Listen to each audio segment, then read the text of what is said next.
Well, howdy there, Internet students. This is Mr. Hermanson again. So there are a couple problems that I see a lot of students miss. Some were just kind of notation errors, maybe you could call them. But quite a few got number 3 wrong, so I think we should go over that one. So number 3, you're trying to find the area, and we're going to use this formula. Area is 1/2 the apothem times the perimeter. And I always like to draw in the little triangle at the bottom to help me figure out. So that one gives us the apothem, but we don't know the length of the side. So we need to know this. Well, let's call it x there. And then we'll double that for one side length, multiply that by 5 for the perimeter. So since it's a pentagon, we're going to do 360 divided by 5. And that's 72, and then we're going to divide that by 2, which is 36. That's this angle up here, 36.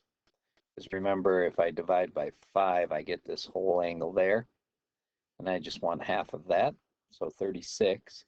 So since we have the 2 legs of the triangle, we're going to say that the tangent 36 is equal to x over 10.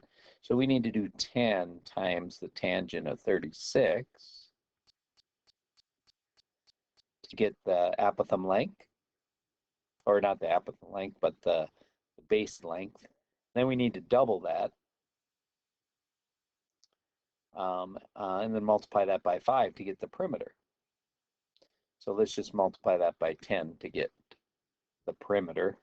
And then times 1/2 times the apothem, which is another 10.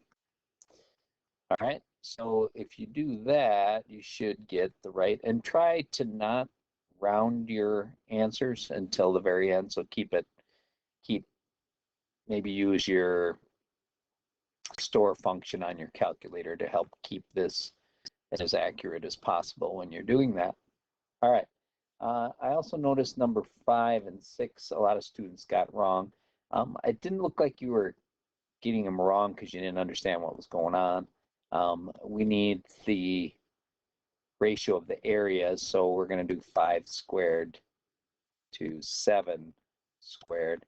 And actually, I asked for that form, so 25 to 49, and some of you didn't write it in quite that form.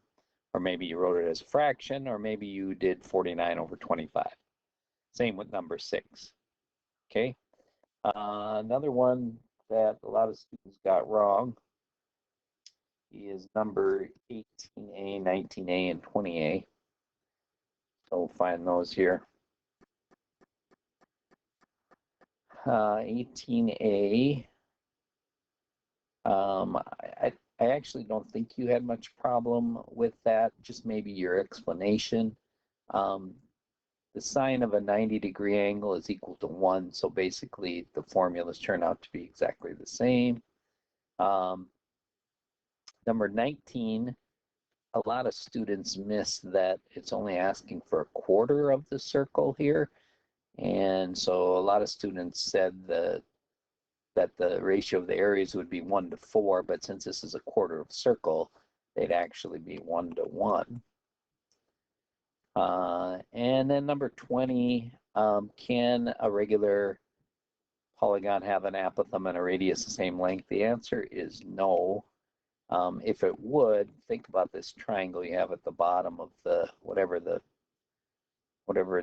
regular polygon is, that this hypotenuse always is greater than the leg.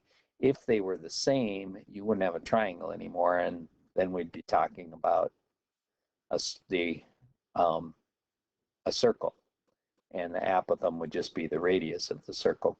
So that's kind of the idea there. All right, I hope this helps you, and we'll talk to you soon.